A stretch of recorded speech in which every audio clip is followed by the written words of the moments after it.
Do you crave better self esteem and confidence, but struggle to silence your anxiety, fears, and insecurities? I'm Jennifer DeBellis, award winning author, speaker, and assault survivor. I cannot wait to share the secrets I learned on my own healing journey and help you restore your inner warrior as I show you the skills and tools you need to save your own broken world.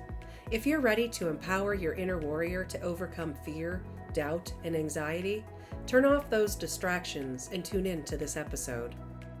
In this episode, I'm joined by Dr. Raj Bothra, whose tell-all memoir I co-authored, and Prashant Shah, the movie producer and CEO of Bollywood Hollywood Production, who's producing the film version that releases summer 2026. It seems fitting to follow up my forgiveness series with this intimate conversation about Raj's incredible story from the time he was falsely arrested and imprisoned for 1,301 days until his trial and unanimous 12-0 jury acquittal. As you will learn, Raj endured tremendous offense and torment from his own government and yet maintained his strength, peace, and confidence that the truth, his truth, would set him free. His inner warrior shined brightly in these otherwise dark spaces. His story is a testament to the power of fighting for justice while operating in a forgiveness mindset that holds no grudges. May his story of courage, perseverance, and unshakable faith inspire you.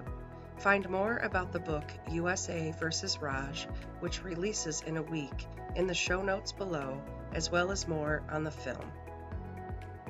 So, welcome Raj and welcome Jennifer. It's a pleasure to have you both, and it's an opportunity for the world to know what happened.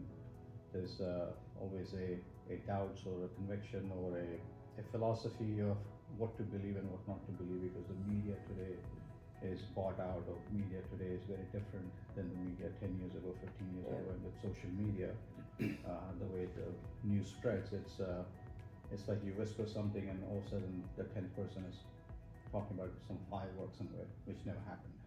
Right. So coming to your case, the most important is like, how did the wrongful conviction come to be? Thank you, Prashant, for doing this.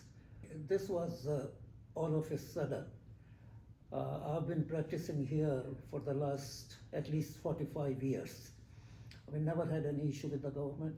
We never had any issue with the local medical board.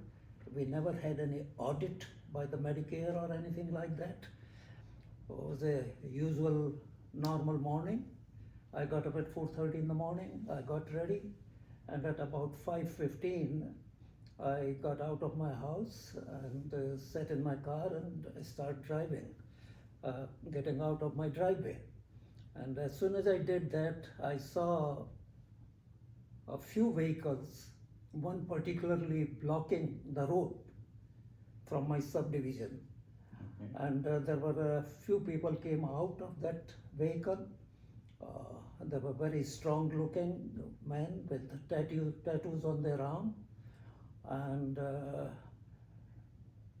I had to stop my car.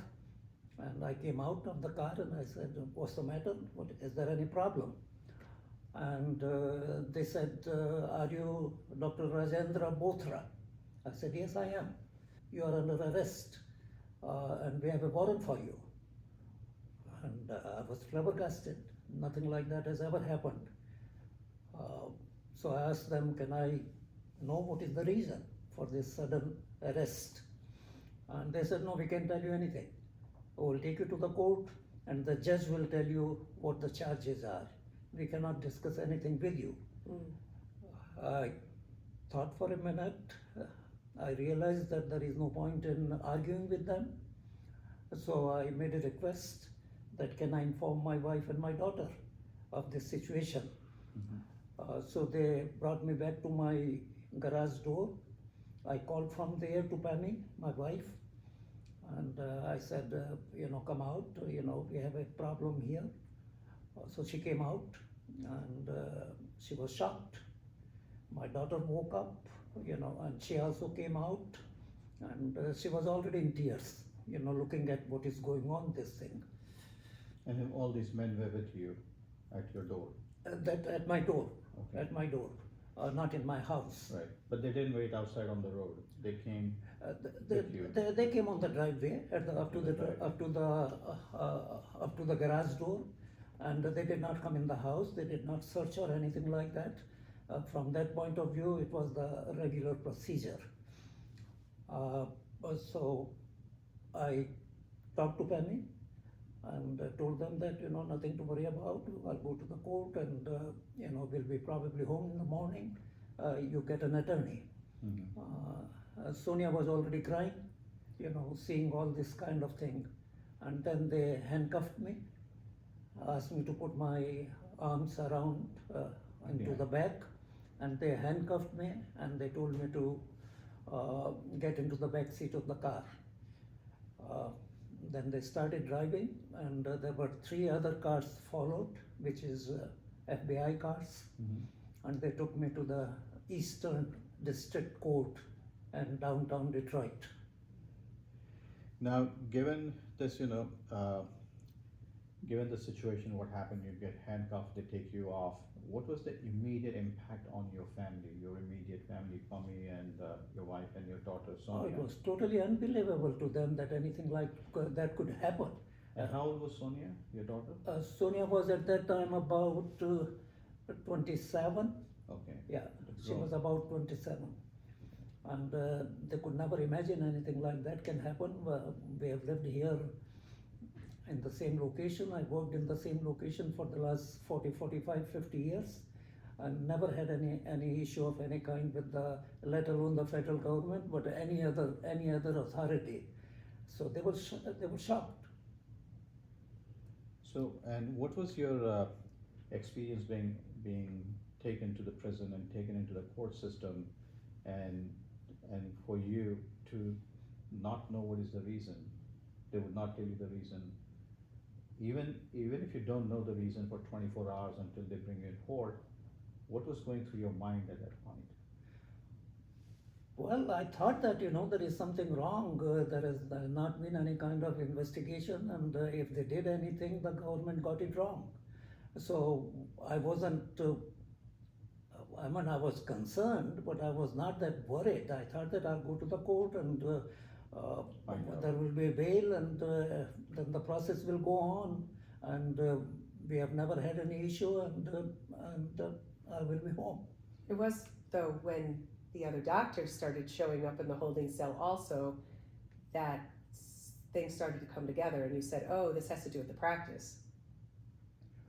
Well, I thought that it will have to do with the practice, because a lot of things were going on about the medical pain centers because of the opioid crisis. But yeah, you're right that particularly when the same thing happened, Dr. Edu came, and then the other doctors showed up in the FBI cars because they raided their house. And luckily I was out, so they did not come in, but in other places they had to break in their house. And for our audience perspective, Dr. Edu, he was your business partner? Was he your employee, or was he part of your team? They were all my employees. Dr. Edu was the first one to join me, and as the practice grew bigger and bigger, we had almost 130 employees. We had 7, 8 doctors, medical assistants, and everything. So Dr. Edu was the first one to join. He was very good. He was board certified and a hard-working man. So let's go back a little. 130 employees to how many years ago was it that you started this practice? I understand that you worked for the hospital before, and you were a surgeon with the hospital, and then you detached and went into your private practice. What was the timeline from the time you started your private practice up to bringing it to 130 employees? Okay, let me give you a short history. I started out with general surgery practice. I was a trained general surgeon. I was trained in England 5 years, and then again here in Detroit for 3 years, so 8 years of training. And then I was board eligible, became board certified in surgery. Started at Holy Cross Hospital in Detroit, at St. John's Hospital in Warren. So these are the 2 hospitals I worked. I rose up in the rank pretty quickly, and almost my entire career I was in the leadership position. I was the surgical care chairman, I was chair of the department of the surgery, president of the medical staff, and I was very happy there. What I was doing it that time in about 1999 or 2000, the hospitals were taken over by many private equity firms. So no longer it was run by the Catholic nuns, and there was some compassion in the hospital. Nothing of that sort was there, and I saw it coming. Once the private equity comes in, I saw that it is going to be trouble. So I was looking for something in which I can practice entirely in my office with a ambulatory surgery center. The major surgeries cannot be done in there, so I changed my special to interventional pain management. I did the training again, I did the boards again, and started the pain center. And later on, ambulatory surgery center. It took me 15 years to establish this whole thing, and from 5 or 10 employees, we were 130 employees. And as I was told by FBI in the trial that it was for a single owner, this was the biggest interventional pain practice in America. So when you say 130 employees, so from the time you started private practice, knowing what's happening into the healthcare system with the hospital getting privatized, you decided to privatize your own self. And from that day until 130 employees, how many years was that it took you? Was it 10 years, 5 years? Well, I had the private practice before. I had my office, see the patient. Hospital we used as a place to do the major surgeries, because that cannot be set up in a private kind of setting. And that's what I was doing at that time. So I did have an office before. All I had to do is not to go to the hospital, and that was my main work, and it was my life. That's what I was trained for, that's what I wanted to be, and it was a long number of years of training. So, but I had to make a change, and I did make a change, and grow up. Another 15 years it took me to have, another 15 years it took me to make that happen. And when the FBI said that you were the largest pain management center in the United States of America, an average doctor may have 2,000, 2,500, 1,500 patients. What was your patient capacity? I really did not know the number at that time, but it came out in the trial that we had over 25,000 medical charts. After they took the doctors away, they all went to my offices. We had 4 or 5 buildings in Warren, and they went there, and the girls were already there, some of them, because we start surgery at 7 o'clock in the morning. Wow. And they barged in the offices, told the nurses that cancel every surgery that you have, and they interviewed them. And they took away all the charts and everything and all the paperwork and all the files from the office. Isn't this fascinating that there are patients waiting to get surgery done, healthcare attention needed, and FBI comes in and just stops it, stops the whole practice. And I guess this must be within less than 1 hour, everything happened. It is unconscionable. I've never seen anything in the medical practice that you are going to hurt the patients. And not only hurt these patients, but the other 25,000 patients were left on the road without any medical care. Many of these people are on narcotic medications and different kind of thing, and they did not care what happens to them. So Jennifer, I understand you're writing the book along with Dr. Bothra, and and also you're editing the book to make sure that it comes out from the audience perspective as a book and novel. And I understand you've written the story about your biopic during this course of time. What has happened to you? That is correct. I thought about writing the book because, when I was in prison, I thought about writing it because I had no idea about the judicial system in America. Never had any brush with the judicial system, and I thought it should be reasonably fair. And what I saw was entirely a different thing. And that's what I wanted the people to be aware of, the common people, those who do not know about the judicial system in America. From this wrongful conviction or what happened to you, what is the lesson that one can learn from this, just as a normal medical practitioner? It could happen in any business. Doesn't have to be a physician. It can be a clothing brand company or a hair salon or whoever it may be, but what lesson would you? The lesson is that government has to do their job, and there are bad actors out there. So I don't mind them checking, doing the investigation, but to do that without a proper investigation, arrest the people, not knowing any details about it, and later on they found out that everything was wrong. What the government put it into the indictment, everything was wrong. But by then it was too late.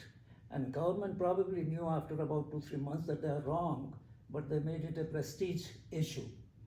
That this is the biggest Medicare fraud case in the country, and we are fighting it, and we are going to provide the justice to the people, and they were totally wrong, as proven by the jury trial. But they'd already chosen their path. So this was the poster child. They didn't have a backup plan. They only had plan A. So once they started to see that they clearly didn't have anything, and he didn't know all of the things that were wrong. He's on the inside, and it's impossible to get that information. Some of the things he didn't even learn until trial. So now when I ask you this question, your response should be on the camera because this is not going to be a power impact questions. So I understand you get arrested, you get thrown behind bars, and then you're waiting for your trial to be brought in front of the court. And how many days was that from the time you went inside the prison till you came in front of the court or front of a judge or front of a magistrate? Oh, that was that morning. Next morning? Same morning. Same I morning. was probably there by about 6 o'clock, and at about 10 or 11 o'clock, I was presented to the magistrate judge. Okay, so 4:30 a.m. they bust you. Correct. They pick you up, throw you behind bars, and by 10 a.m. they bring you in front of the magistrate, along with your other physicians that work with you. Whether they Yeah, that is right. They indicted everybody. A total of 6 doctors. The 4 were in the same court, and the other 2 were taken to the different jurisdiction. Okay. So we were all of us in the same cell there in the court, in the Prison. in the court. They have certain area where they keep the holding area. the holding area. So I was presented to the judge at about maybe 11 o'clock or something like that. And what about the other 4 other members that were arrested? Were they also presented at the same time? They were presented 2 at a time, and but the other people were given the bail, and I saw that because I was sitting in the court. So They were given the bail, and I presume that I'll also get the bail, and then the case will go on. So you see your colleagues who have been also arrested the same morning, they are in the holding area with you, and now all of you are brought in the court and in front of the magistrate. And before your chance comes in, you see your partners or your associates, they ask for bail and they're granted bail, and then they're gone. Correct. And did anybody plead guilty of anything? No, nobody pled guilty. Okay. And they were given they were given a time to come back in the court, Okay. and they were given a bail. Okay. So I assume you also got a bail? No, I did not get the bail, and that was the most surprising thing, because the indictment word by word is same for everybody. So all the 4 partners or the associates of yours had the same charges Yes. or same results, the reason why they were brought in, along with the same results for you why you were brought in, but they were let go on bail while your bail was denied. That is correct. And did you question why?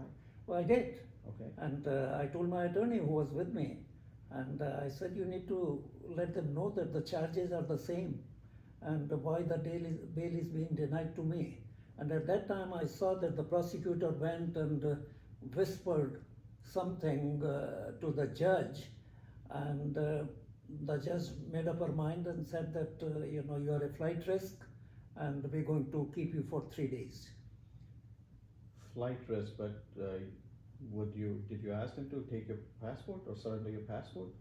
Well, we already did. So we how already would you be a flight risk if you have given your passport? Private jet. They said you have access to a private jet. You have real estate in India. Yeah, but having real estate does not mean you're a flight risk. But anyway, so Yeah. they put you, Well, that's the reason. They have to have some reason. That is the reason the court gave me. okay. Wow. So now coming to you going into the, you're going back into the jail now because your bail is denied. Then what exactly happened while you're inside? Was it between you and your attorney? Did he tell you why, or what will be the next thing to do, or what will happen next?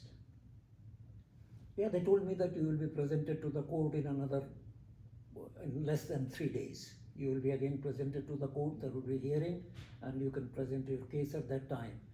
And Pami and Sonia, they were there in the court, and for them it was kind of unbearable to see me in that kind of condition. They have never seen like that, and they were basically crying and couldn't do anything. So when you get brought back after 3 days, then did you get the bail? No, I did not. Second time? No, second time I did not get, and we were prepared, and my attorney was prepared that what we're going to discuss, because I was told during that time that they can keep you for 3 days on two conditions, for two reasons. Yes. One thing, that either you are a flight risk or you are a danger to the society. That these are the two things that you can be kept in. Yes. And this same lady magistrate, she came in, and without me or my attorney saying anything, she just said that you had written the prescription for narcotics, and I said that we practice in the international pain medicine. We do also the narcotics and other procedures. And she said, no, you are a danger to the society, bail is denied, and she left. Just Without without giving any chance to my attorney to speak. And she just left. She only said one sentence: you are a flight risk, danger to the society, and the bail is denied. So they put you back again. They took me back to the prison again. So in order to And they told me that you will be presented in front of a federal judge. what were the number of charges against you? Number of charges, Yes. 54. So you had 54 counts. 54 counts, Correct. and each count, I understand, is how many terms, how many years of term of jail do you? It may be a little different, but most of it 20 years for each count. 20 years for In each prison count. for each count. So you could be gone for 1,000 years. That is correct. Okay. This is No, it's overwhelming. wow. So when the other members were let go with the same charges and their bail was accepted, but your bail was not accepted, did they ask you to plead guilty or take? No, they did not say anything at that time. All they said that the process will go on. You will be presented to the federal judge in next couple of weeks' time. So I still have the hope that maybe another week or two, and when I go to the judge, we will make our case, and they will give us the bail.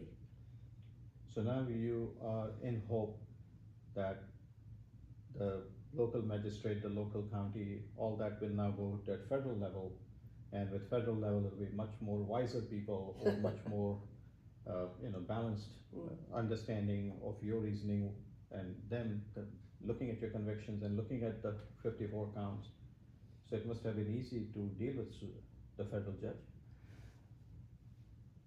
Well, it wasn't easy to deal with the federal judge. As I entered in the courtroom with handcuffs and the cuffs in my ankle, I sat down there, and the judge looked at the indictment, and the first thing he said, that if these counts are true, you will spend the rest of your life in prison.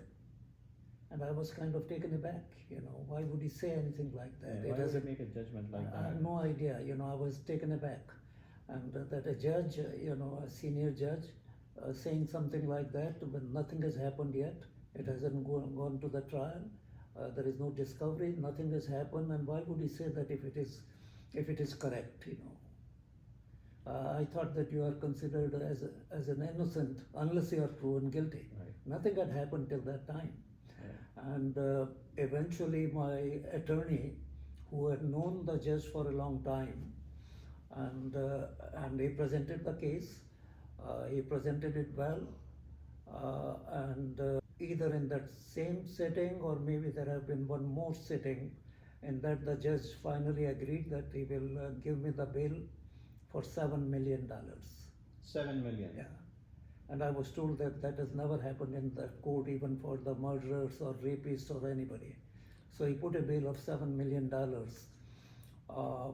And so my attorney said that we'll need some time about this, getting the accounts unfrozen.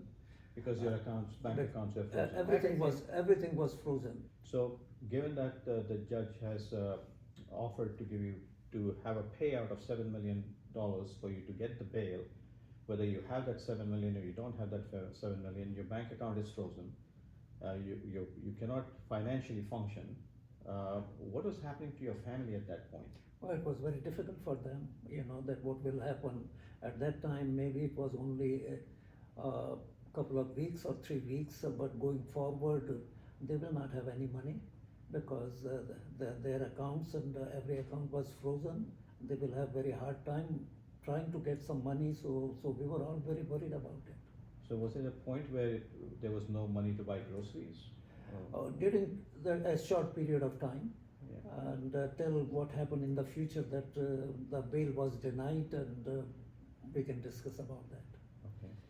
Now, in order to survive, did your family members, who I understand have never worked in past or had a job, but did they take up any kind of a job? No, Pami was a homemaker, always took care of home, took care of our daughter, and off and on she did help in the office, in my office, but she had to take a job.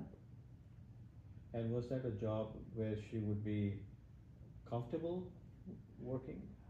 In a sense, was it Well, like she is very hard working, but she has never done a job outside like that. Okay. And she managed it okay. And Though it was very difficult, obviously. and where did she work? She worked at Zara, At a a store. clothing store. Clothing store. Yeah, To feed the family, to feed that's the right. kids. That's right. Wow. So now, from what I also understand, or maybe you mentioned there are 4 other colleagues, their bail was accepted and given, and they were let go.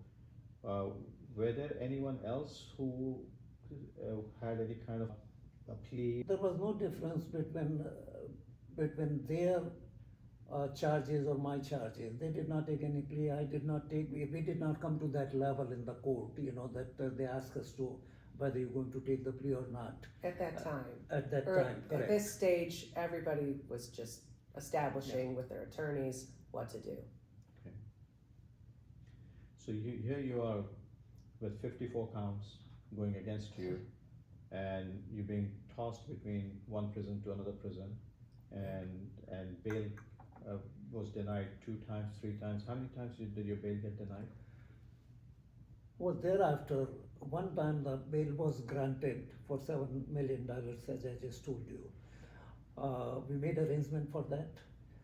A judge at the same time told the U.S. attorney who was in the court, and he said, you can always go to the appeals court. Oh. So it Yeah, looked to me, right there. why would he make that point, that you can go to the appeals court? And in retrospect, I think that he gave the bail because my attorney and judge, they were very close friends. Maybe he was doing a favor to him, but at the same time, he told the U.S. attorney, you can go to the appeals court. He took that hint and he went to the appeals court, and therefore I was never released. Till we get the result of the appeals court, I was still in the prison all the time.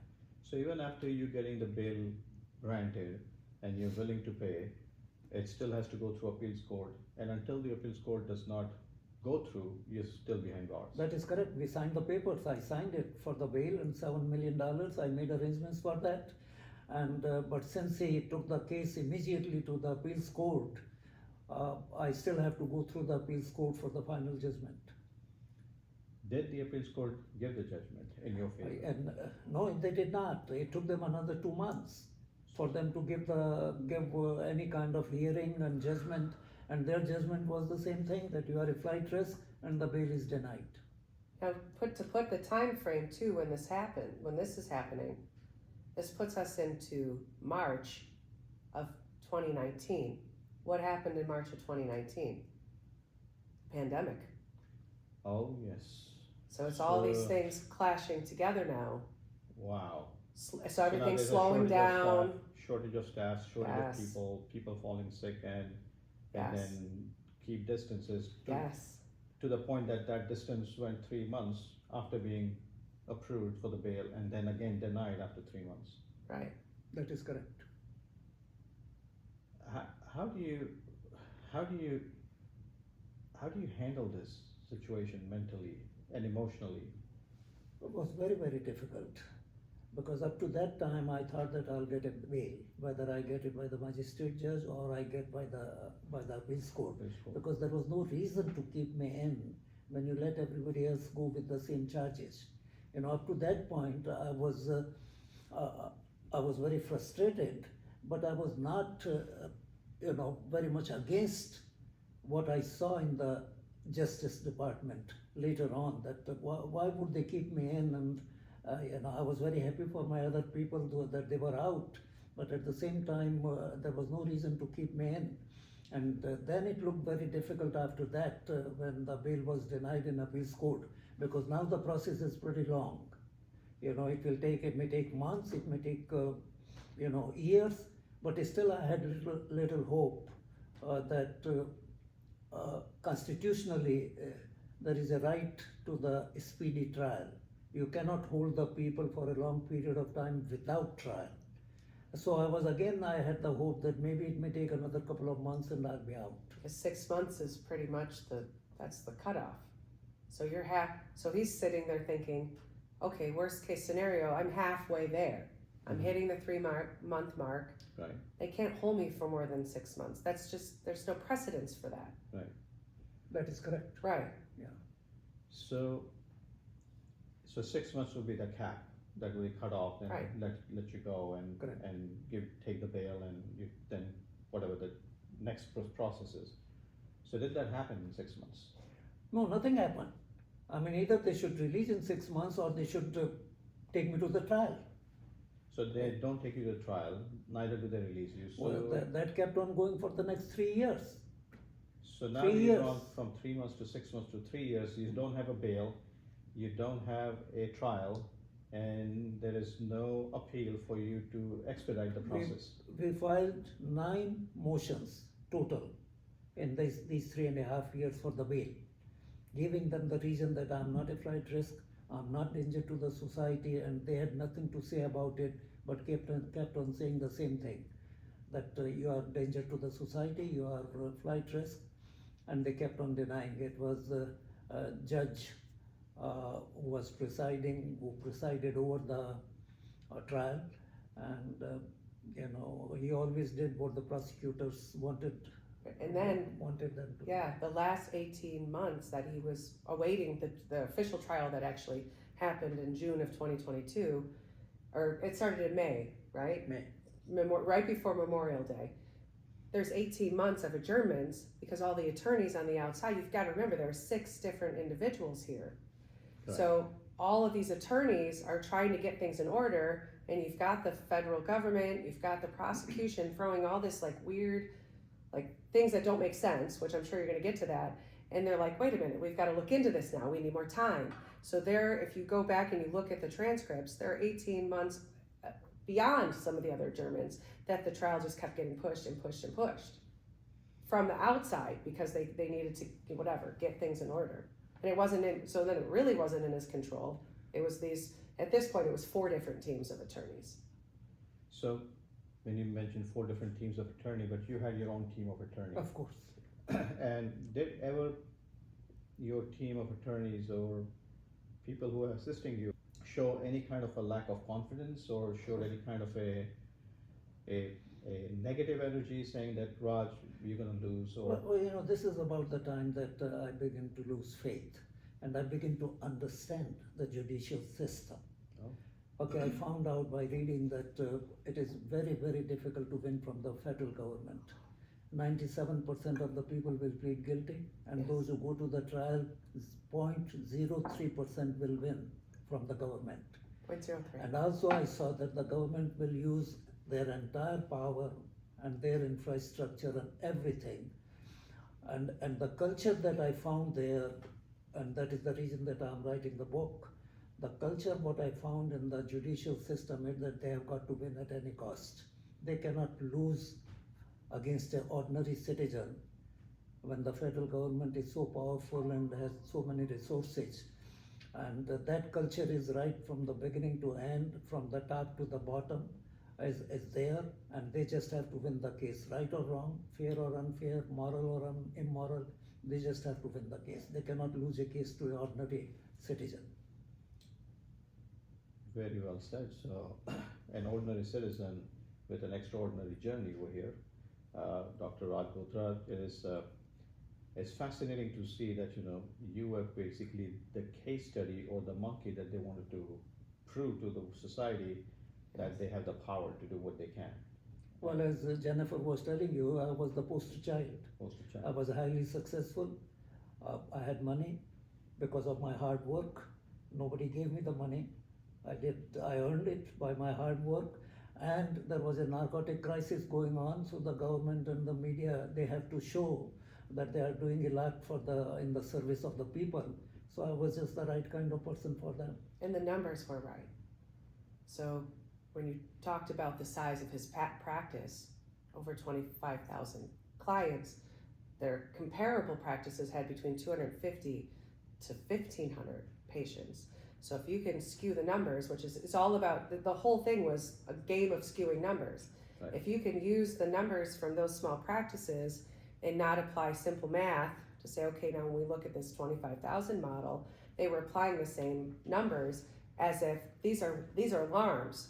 Look at how many more prescriptions they're doing. Look at how many more procedures they're doing, and they weren't using any type of statistics. Right, no statistical conversion. They were just, and they got the grand jury indictment based on these large, and this comes out in the book also in the trial, this large number of things, and it was just all a lie from the beginning, because no even halfway intelligent person, you have to believe that these people are intelligent, they're highly educated, they're highly trained by our own government, to not know those things. This is simple stuff. By then it was clear to me that if there is any relief for me, it will come from the jury. Yes. It will not come from the attorneys, my attorneys, or the government's attorneys, or even the judge. Yes. That was my feeling.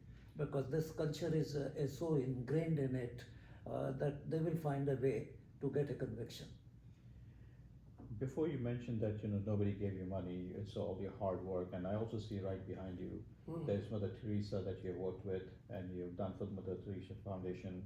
You've also worked with Pope, and you've done a lot of charity work and institutional charities, as well as local charities, whether it's political fundraising, whether it is supporting the government, supporting the elections, supporting the economy, and so forth. Did all this ever come into the judge's mind, all the good deeds and work you have done, or they just didn't even pay attention to all this? Well, I was lucky in the sense that after I started my practice, and when I was able to do something, and always wanted to be a part of American system, always wanted to do something back in India. The two countries that I loved very much, and the two countries that gave me so much. So when I was able to do that, I did that. I went to India 1 month a year, that is my vacation time for 20 years.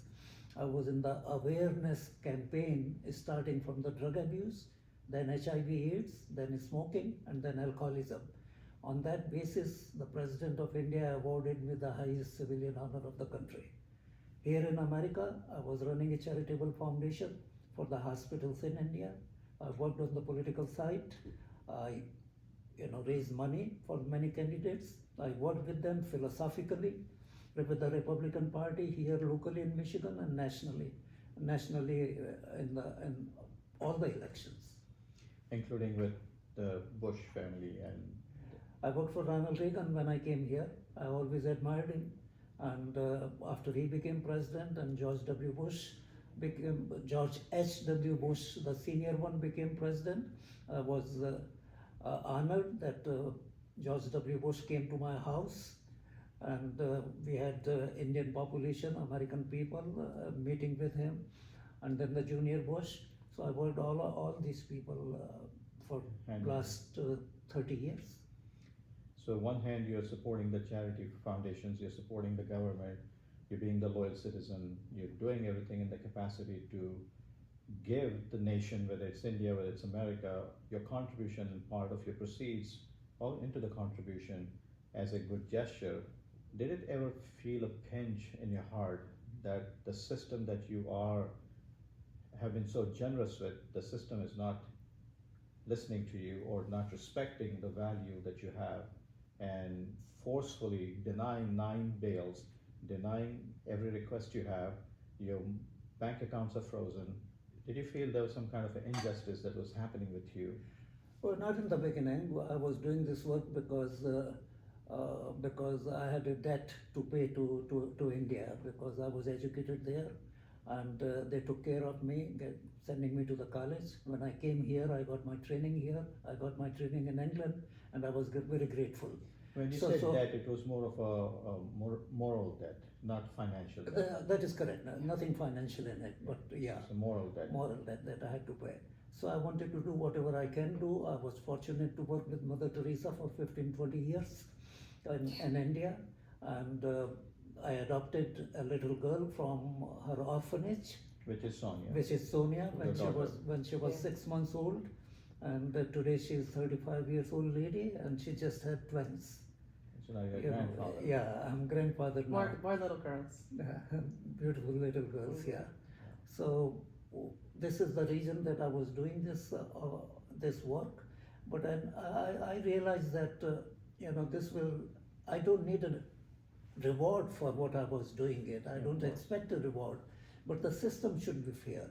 And if I cannot get a justice, the ordinary people, I had the money, I can fight a case in the court, or at least go up to the jury. Otherwise, you cannot even reach to the jury. You are provided an attorney by the government, Yes. which hardly does anything for you, and people are in the prison. So how a common man can get justice in America when the judicial system is bent upon winning the case and putting you in the prison? And enforcing that plea deal, because I think you were trying to get to that. By this point, once the attorneys all started working with the different physicians, 2 of them did feel very coerced to take a plea deal, and so now we're stuck with the other 4, who became the 4 that went to trial, and that pressure, because that is the system, to take a plea deal. Okay, so I just need to nail this. Yes. Understanding clearly. So out of the 6, 4 are getting the bail, 2 take the plea deal. No. Originally out of the 6, 5 get bail. 5 get bail. He does not. He does not. Then they start working with their attorneys. The prosecutors start putting on the pressure, and the FBI agents who are, the team on the prosecution side start putting on the pressure. We're going to ruin your life, bringing up stuff from their past, and 2 of them had things from their past. And one of the physicians ended up pleading guilty to something he had already done, like he had already pleaded to. It was an old charge. It wasn't even a part of this. And it breaks my heart every time I look at the trial, because he already did his time. And then he didn't do any time, but he already paid for that. So okay. And made the corrections. But they forced that. And once those 2 took the plea deal, it totally changed the game. So here's the question: the 2 who took the plea deal, saying, "Okay, I accept the charges. My hands are tied. My hands are tied. I accept the charges, Right. technically," and they go behind bars. Nope, they pled to one thing, and now no one goes behind bars until the Except him. trial is correct. So the 2 who took the plea deal Yes. agreed that, okay, I'm at fault. For something, some For little whatever tiny thing, right? Whatever reason, I'm Right. at fault, but I'm let go. And Well, the other guys let go. They're, Out of the 6, 2 are let Yes. go. 3 are on bail. mhm, 1 is still behind bars. correct. So the 2 who said, "I'm guilty," they're gone. Never spent a day behind bars, They never. didn't spend, correct. So Correct. my point is that out of 6 people, 2 take the plea, admit to a Something, fault, right? and they never have gone to the prison, not even a day. No, The other three have gotten the bail, so they're out home right. doing what they need to do. One man with the same charges, all six have. He's the only one. He's Right. the only one behind bars. And spoiler For alert, 3.5 years. for 1,301 days. That's how many days he spent behind prison before the end of the trial. 1,301 days. 1,301 days. Yes. Well, I think you asked the right question.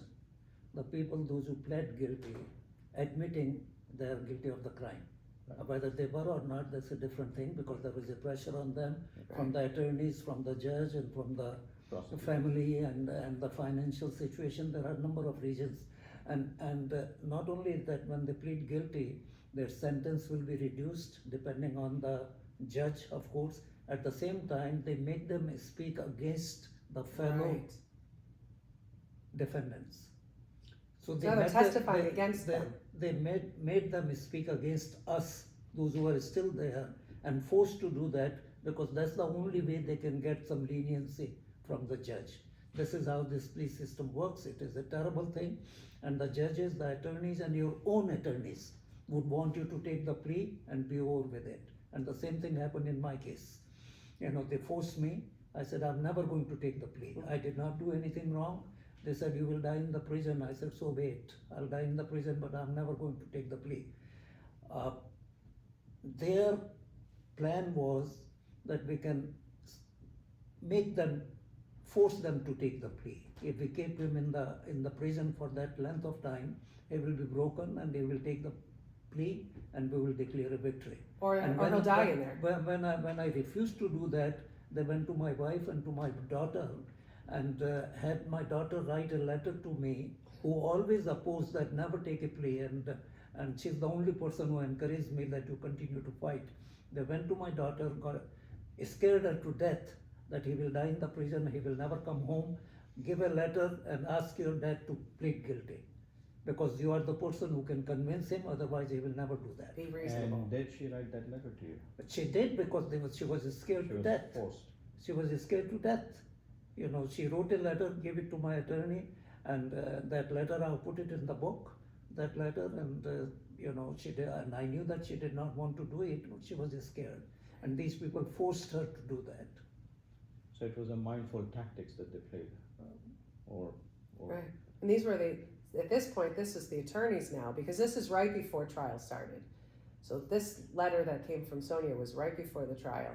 And it was like all these last ditch, and I mean, looking back at it, I get what the attorneys are trying to do. They're saying, look, Raj, there's 0.1 or 0.03% chance we're gonna win. We're good, we know what we're doing, we're prepared. But there's still this very small margin that we can win. So let's see what they're gonna offer you, because we just wanna get you out of there. We wanna get you, right? He's approaching his 80th birthday. We just wanna get you out of there so you can enjoy the rest of your life and with your loved ones. And so, you know, they're looking at it they're just trying to be practical in the logistics of this. They know how this system works. meanwhile there's 99.007% that you'll not win. Well, no, 97% get pressured to plea bargain. Okay. They take the deal. And the interesting thing about a plea bargain is in the language that you're signing a contract, you're signing saying, I am guilty. And so it's kind of really, it's so backward, because so many people who aren't guilty say they're lying, saying I'm guilty of this thing just because they're like, you're going to ruin my life. You're frustrated. They're trying to avoid the headlines, and this thing was unavoidable. The headlines and the narrative that the prosecution and the FBI agents created with all the mass media locally is a farce. And so they had all these headlines and all these articles that were false information, inflated numbers. That narrative was out there for this 3.5 years, and these doctors are panicking, and the attorneys representing them are panicking. How are you going to get a jury that isn't somehow tarnished? No one is, I mean, at this point, of your local peers in the local area, who's not going to have heard about this? It's one of the biggest opioid cases in the history of the US. And that was the headlines. This is big. And Medicare fraud, I was trying to think, what was the other thing? And the Medicare fraud, which was all bogus, drummed up stuff. But if they could frame their narrative a specific way, it was like all of these little baby steps. How do you stand a chance? And so, not to say that you're not going to find a jury, but this is all the pressure that's behind the scenes. Who's not going to, right? Who's not going to refer to this story? Good luck, even with a jury winning against us. So, Well, in retrospect, Prashant, looking back, now I can come to some conclusions. One thing, it was a very big case for the government. Yes. They wanted to make some headlines.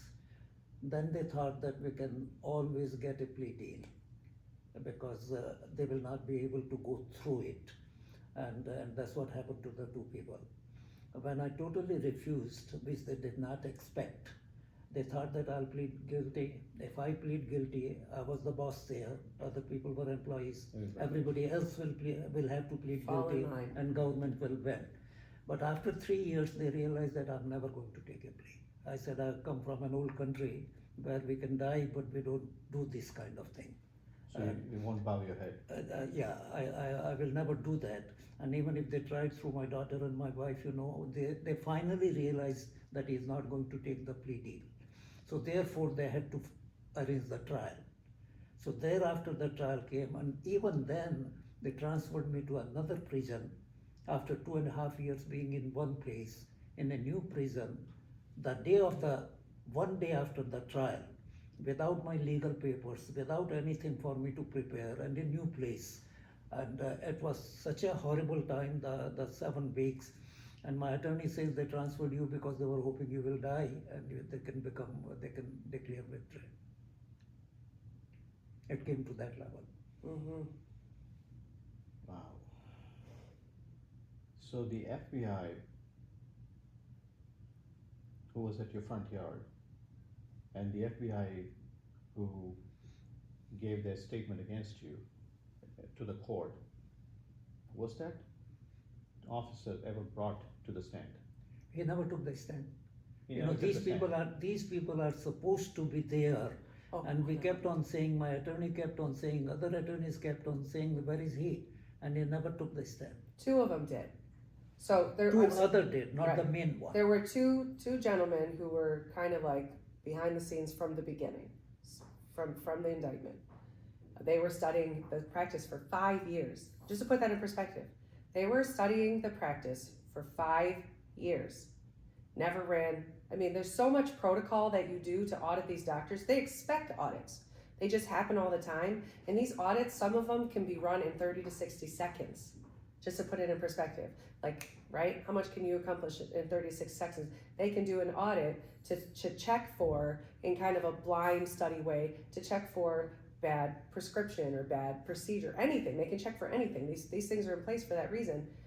And so these 2 guys were working together for 5 years prior to that. They bring in this third person who's the head of narcotics for the state of Michigan. So she's kind of overseeing things because she's instrumental in getting the grand jury indictment. And these 3, for lack of better words, clowns, are all moving together, working together. And then as it progresses to trial, only one of the guys from the original 5-year surveillance comes. The other one is, and that's not heard of. You don't not come take the stand. And who's to say? Did he have a change of heart? Was he all like, at what point did he say, I think we have the wrong person, I think we have the wrong information? We'll never know. Because he just disappeared out of it. All we have are the 2 that stood up, no matter how ridiculous they looked on the stand, they stood up there and they just held their ground. Let me simplify. There were 2 charges. One is that the government paid us Medicare $450 million over a period of 6 years. The fact remains that they paid us $45 million. So they just started at 0. They just said Just 1 0. 0 has no value. So just Right. The fact is Right. that and the fact is that it comes from Medicare, from the government. They have all the records. They have all the Yeah, data. of course. So it wasn't difficult for us to prove that it was not 450 million. It was 40 million. That was for 7 doctors and all that staff and 25,000 patients and all that. So that was very easy to prove for us. The second thing was that you were giving a lot of narcotics to the patients. That again, any narcotic that we write is reported to state of Michigan. Okay, we call it MAPS. It is reported, every narcotic pill that we write.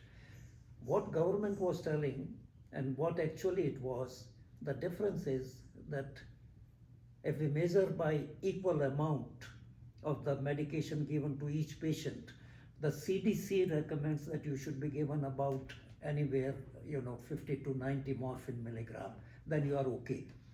When they did the audit on my charts after the case was filed, they found that it was only 25. I was much lower than the recommendation of CDC, much lower anywhere in the country with my peers.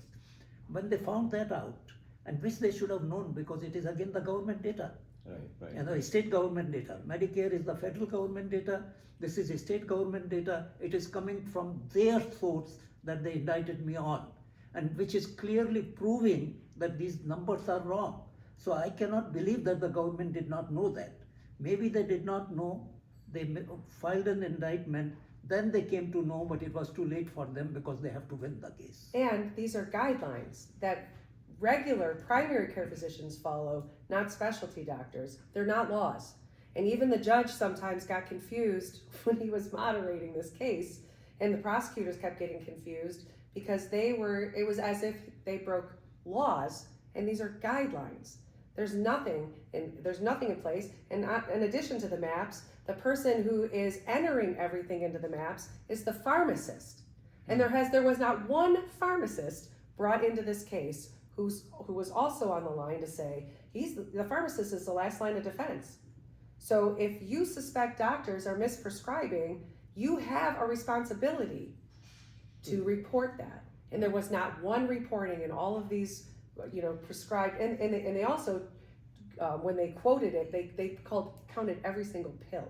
So imagine if you did, 50,000 prescriptions. It was a very important moment in the trial when they came to find out that the prescription that I was giving was much lower than anybody was giving it here. So the prosecutors flipped. They said, no, he was not giving high doses of narcotics. He gave lower doses and kept the patient in pain because he was fearful of the government audit.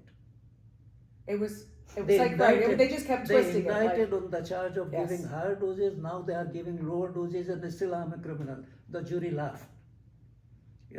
So this is the kind of defense the government was presenting from their side, which can be proven by their own data completely. And the agent, who's the head of the narcotics, didn't use morphine milligram equivalent. So when they're going MME, and she's like, well, what is that again? Well, how does that? She goes, well, I'm calculating a different way. There is no different way. Not only is it the golden standard, it's the only standard.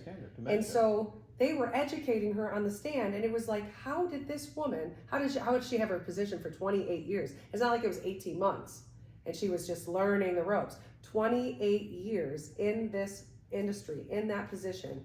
How many other people did she, her cockamamie way of adding up how much?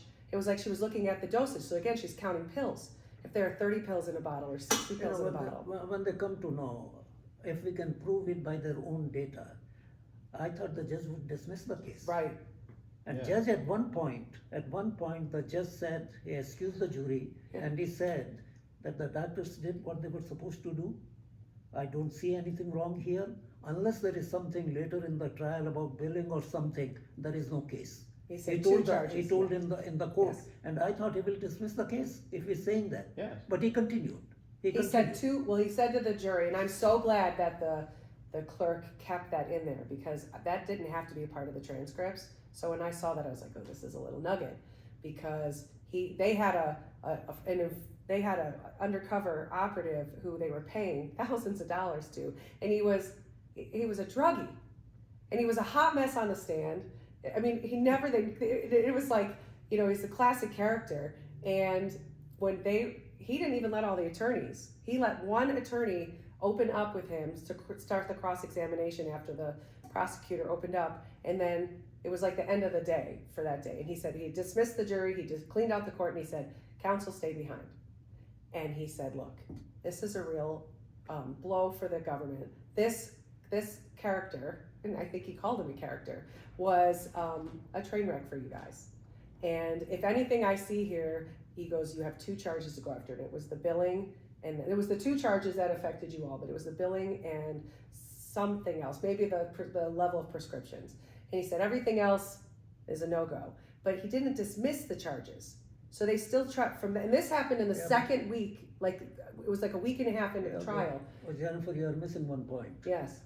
That character that you are talking about, the witness, FBI had paid them $16,800 in cash money. Yeah, in cash. A drug addict. In cash money to come and give that. Testify. No, just to do all these things, to come to the office and pretend he was a patient. That as well as to testify. Yeah, and to testify, yes. So they were continually paying him. And how did you get to that conclusion that he was paid 16? Okay, I'll tell you that. No, well, I tell you what, there is a rule that if they're going to put anybody on the witness stand, they have to reveal all these things.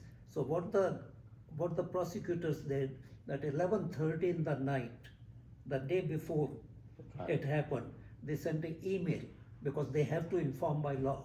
They sent an email to my attorney that he was paid 16,800, hoping that 11:30 in the night nobody will see. In the morning we will present our witnesses there.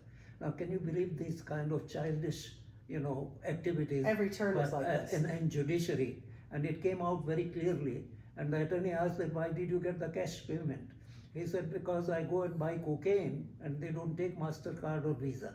This was his testimony. And the feds know that this is the guy they're dealing with, and they give him the money. Yeah. Cash money. So federal government. And they said, did you pay tax on that? He FBI said, no, what taxes? agents. So FBI agent gives a drug addict 16,800 so he can go and buy his cocaine and to testify against you. Correct. They pretty much, and this was over the course of a year that, or not This is even. recorded as a evidence in an email. It's coming out in trial because once his attorneys or the other attorneys got a hold of this, because it has to be disclosed, now they're asking him and he's admitting it. And they're like, well, did you declare that on your taxes? Well, no, I didn't declare it. He's saying that. I mean, it was just like. Because he didn't have Master Visa to pay the taxes, probably. Correct. He said, well, I'm not claiming it on my taxes. Yeah, it's not a laughing matter, but Yeah, the jury I also mean, laughed. right. Jury laughed at it, It what is, was it going is. on. Jury laughed when they found out that the Medicare records are entirely telling you actually what money you paid. The state of Michigan records is telling you what narcotics they have given. Why did you bring the case? Right. And he's presenting, like all their other informant patients, he's presenting with all the, like a patient with with chronic pain. He's coming with imaging, fake imaging. Of course we're going to treat you. You're a legitimate patient. So did the judge or the court system ever feel that they wasted 3.5 years into this court matters? You're talking about the court matters. They kept me in the prison 3.5 years. Did the prosecutors Are they going to return me back 3.5 years of my life? Well, that's And as you were telling that the people, those who were pled guilty, they did not spend a day in the prison, and I did not plead guilty. I fought it out. I won by the jury in a jury trial, all 54 counts, all 12-0, and then I spent 3.5 years in prison. How do you justify it? How anyone can justify it? Absolutely not. They didn't there's even no concede. justification. There's no absolute. Yeah. There should be a payback, but again, we are not going to get into that. But there is no payback. Yeah, There is no payback. There's no time. Taking The time that taking you away lost. 3.5 years of my life, depriving my wife and my daughter, and there is no payback. Yeah, and you, on my personal conversation with you, you have been saying that you're not even. You feel that you're 50% not the same anymore because mentally, and the physical injury that you had in the prison. I fell in the prison. I had cerebral concussion and all these things that happened. Yeah. I'm not half the person what I was before. Yeah, so that you're 100% taken away, and the time. No, system can go wrong. I can accept that. I was in leadership position all my life, but when you come to know, you change the course. But the government came to know, either they knew in the beginning or they came to know within 3 months. So that there is no reason that they did not know. Right. But at that time they made it a prestige issue, which is very wrong in the judiciary, if there is anything like that. And the other system which is very wrong is the grand jury system. Grand jury system is only here in America and one more country, Denmark somewhere, in which the prosecutor can collect the data, go to a judge, and they select a jury there also of 26 people. But we are not there. I didn't even know that there is any charge being filed. The defense is not there. Defense's attorney is not there. They don't even know. And prosecutor can go and present whatever findings they had about the drugs and what we are talking and the amount of money Medicare paid. Everything was false. They present it there and get indictment. Once they get an indictment from a judge, the U.S. attorney decides whether to go ahead with it or not. Then the U.S. attorney can go ahead, and that's what they did. And the case starts, and you can put somebody in prison for 3.5 years. That's absurd. Innocent. And think about the types of work you were talking about earlier. Everything he had done over those 50 years to give back to both countries were all anti-drug abuse, anti-alcohol abuse, HIV and AIDS awareness, all of these different things, working in orphanages, all of them. How can you look at this person and say, that's our guy? Like he's gonna live like a phony for 50 years doing all of these things, working with all the prime ministers and the presidents in India too, making films, educational films that got circulated all over the schools there, all of these things. So here's this person who's premeditating 50 years to set a whole paper trail, an invisible trail, to only be the guy who's like, he's a phony. No one puts that much, you're saying his whole life was a lie leading up to this. You can't look at him and say, I think we might have the wrong person. Well, the bizarre part is that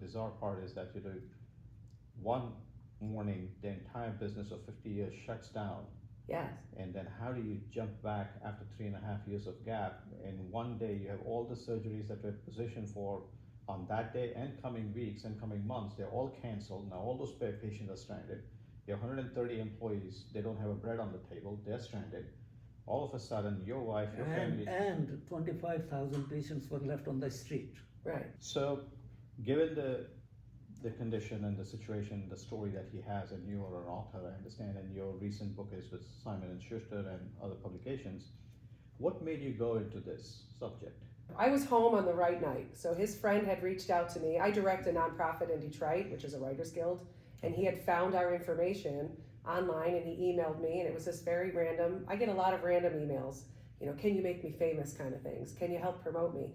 And so I see this email, and long story short, my friend is a surgeon, humanitarian, he was falsely arrested and imprisoned for 3.5 years, and he's got this story to tell, and it resonated with me because we had just finished up fighting my own husband's false arrest and imprisonment thing on a very small scale.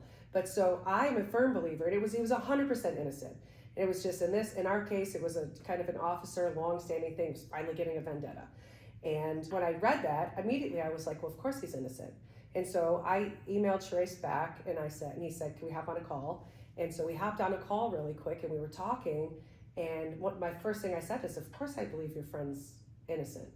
And it was like, that wasn't something that either one of them was hearing. So they had been searching for we need a person, we need the perfect fit for this. And then he was trying to okay, here, take it. And I said, no. I said, I want you to be just as in love with me and my writing as I am with this story. So I said, pick 2 parts of the book and send it to me, and I'll rewrite it. I'll send it back to you. I said, give me this week.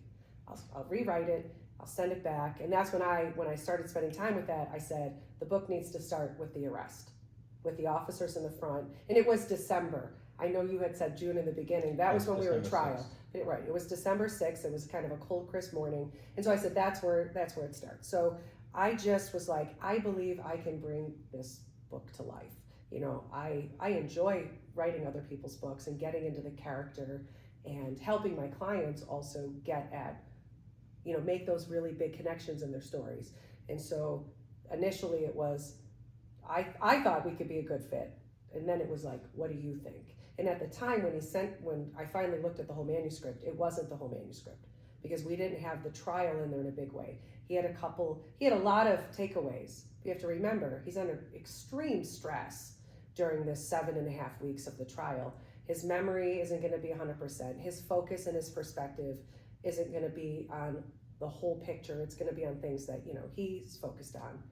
So go ahead. So when you were approached, was he still in the prison, or was it? No, this was a year and a half after. And he Okay. had, written his version of the book. Right. Were you at any point for 0.001% nervous to write this? No, and I know I have a lot of friends who are like, you're writing a book against the feds. You realize that. You're putting a target on your back. And I'm a faith person, and I know you didn't talk about this yet either, but you're a huge faith person, and that's what got you through all of those days and horrible long nights. And so I'm a faith person, and I'm not afraid. So, and if I am afraid, I'm gonna step out into that, because fear's it's a good sense to have, but it doesn't need to stop me.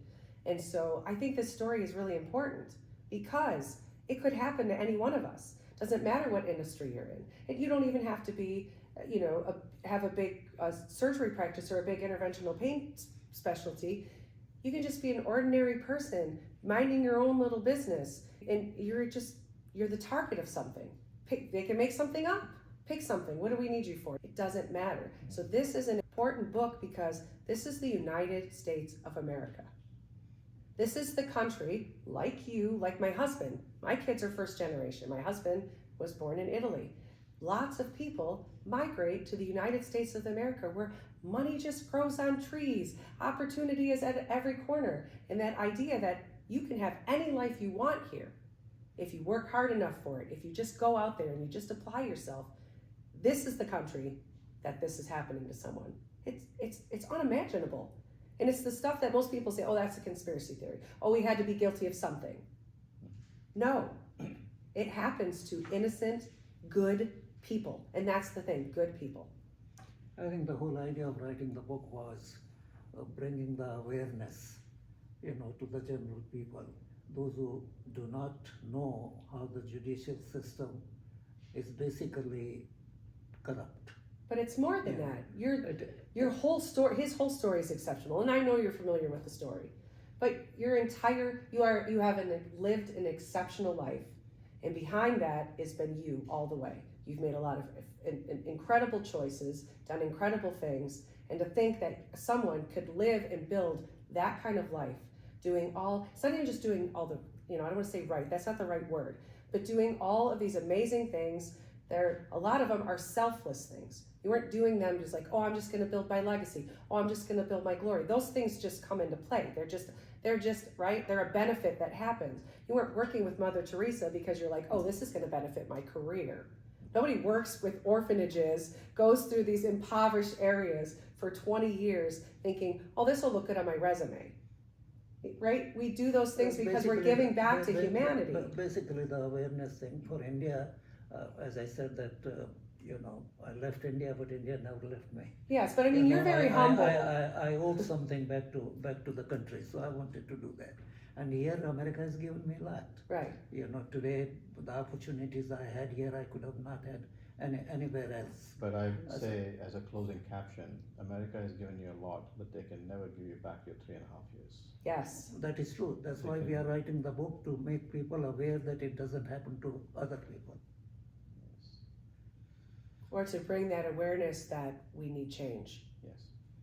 And that awareness is created, by people reading the book or learning through podcast or Yes. any other way that they can learn. And I think it's a story that needs to be read and told and heard and seen. Agreed. Is there any closing statements would you like to make for this podcast?